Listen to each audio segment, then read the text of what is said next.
Okay so let's study GDC instrument. यसमा चाहिँ 20वटा जतिको इन्स्ट्रुमेन्ट राखिरहेको हुन्छ। यो इन्स्ट्रुमेन्टहरू के हुन् हामी आज पढ्छौँ। यसमा चाहिँ पहिलो फर्स्टमा के छ भने माउथ मिरर। यो माउथ मिरर भयो।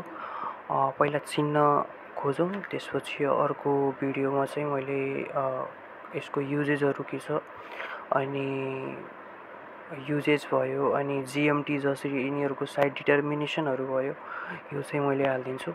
यो माउथ मिरर भयो। यो बल बर्निसर चिन्नको लागि यो बल जस्तो हुन्छ यसको, अनि ठ्याक्कै यो चाहिँ चिन्ने बल बर्निसर भयो। अनि त्यसपछि बल बर्निसर यो पनि हो। अब यो डायमन्ड सेप्ड कार्भर खासमा हो यो है, डायमन्ड जस्तो हुन्छ, यस्तो हुन्छ डायमन्ड सेप्ड कार्भर यो पनि हो।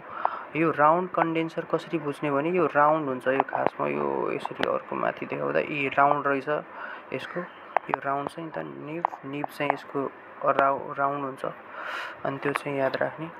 अनि यो पनि डायमन्ड सेप कार्भर नै भयो। अनि विलियम्स प्रोबमा कस्तो हुन्छ भने पार्टिसन छ नि त, यो मेजरमेन्टको लागि हुन्छ, कति एमएम यताउता त्यो क्याभिटी चाहिँ हुन्छ नि, क्याभिटी चाहिँ मेजरमेन्ट गर्नको लागि खासमा पकेट मेजरमेन्ट गर्नको लागि खासमा यो हुन्छ। यो चाहिँ भयो विलियम्स प्रोब यो पनि हो। अब यो चाहिँ स्ट्रेट प्रोब हो। स्ट्रेट प्रोबमा यस्तो पार्टिसन लाइनिङ पार्टिसनहरू केही हुँदैन, त्यो चाहिँ याद राख्ने। यो स्ट्रेट प्रोब भयो। अनि यो प्यारेलोग्राम कन्डेन्सर भयो। प्यारेलोग्राम कन्डेन्सर एकदम फ्ल्याट हुन्छ है, यो चाहिँ यो याद राख्ने। प्यारेलोग्राम कन्डेन्सर सजिलो छ चिन्नको लागि, एकदम फ्ल्याट हुन्छ यस्तो। यो प्यारेलोग्राम कन्डेन्सर भयो। त्यसपछि यो सेफर हुक एक्सप्लोरर भयो। यसलाई कर्भ एक्सप्लोरर पनि भन्छन् यसलाई अनि अर्को नाम चाहिँ सेफर हुक एक्सप्लोरर हो। अनि त्यस्तै नै गरी इन्टरप्रोक्सिमल एक्सप्लोरर यो चाहिँ इन्टरप्रोक्सिमल एक्सप्लोरर यो एउटैमा हुन्छ। सेफर हुक एक्सप्लोरर र इन्टरप्रोक्सिमल एक्सप्लोरर यसरी एउटैमा हुन्छ, यो चाहिँ याद राख्नु पर्यो। त्यसपछि यो चाहिँ ट्विजर भयो। यो चाहिँ होए भयो, ओके, यो पनि होए भयो यो।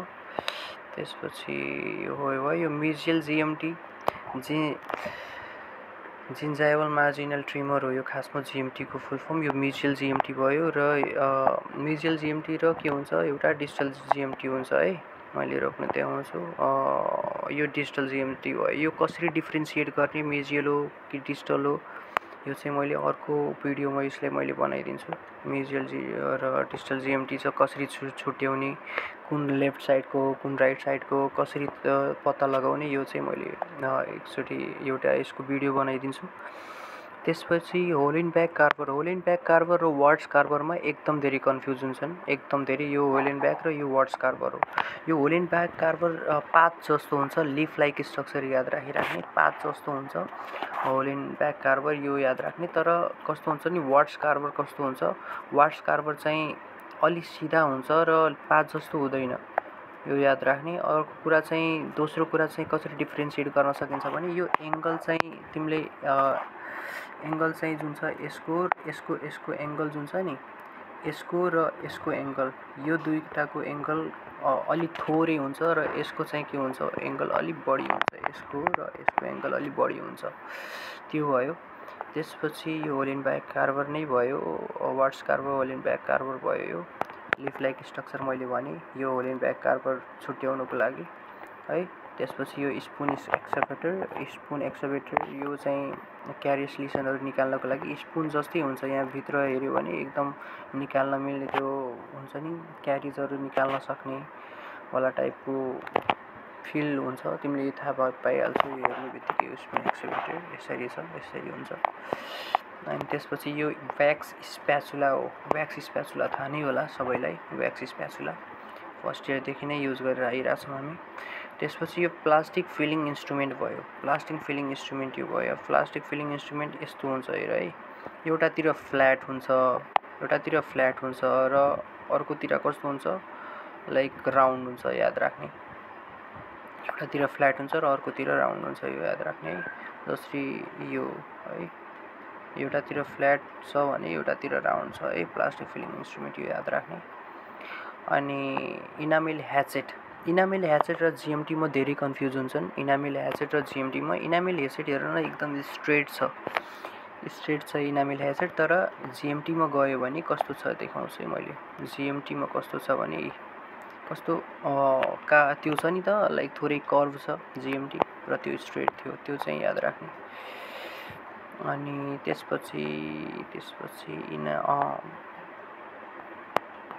यो सिमेन्ट स्पेसुला भयो, यो इनामेल ह्याचेट मैले भनिदिएँ। त्यसपछि यो सिमेन्ट स्पेसुला सबैले थाहा छ, सिमेन्ट नै लागेको छ, त्यही भएर मैले यत्तिकै राखिदिएँ सिमेन्ट स्पेसुला भनेर, थाहा हुन्छ याद हुन्छ भनेर।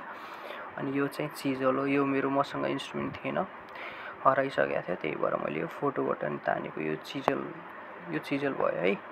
यति हो हामीले चाहिँ आज पढेको। अरू चाहिँ यो जिएमटी रिलेटेड कुन म्युचुअल जिएमटी हो, कुन हाम्रो डिजिटल जिएमटी हो, यो बारे चाहिँ हामी अर्को भिडियोमा हेर्छौँ। अनि त्यसको युजेसहरू पनि हामीले पढ्छौँ है। By by.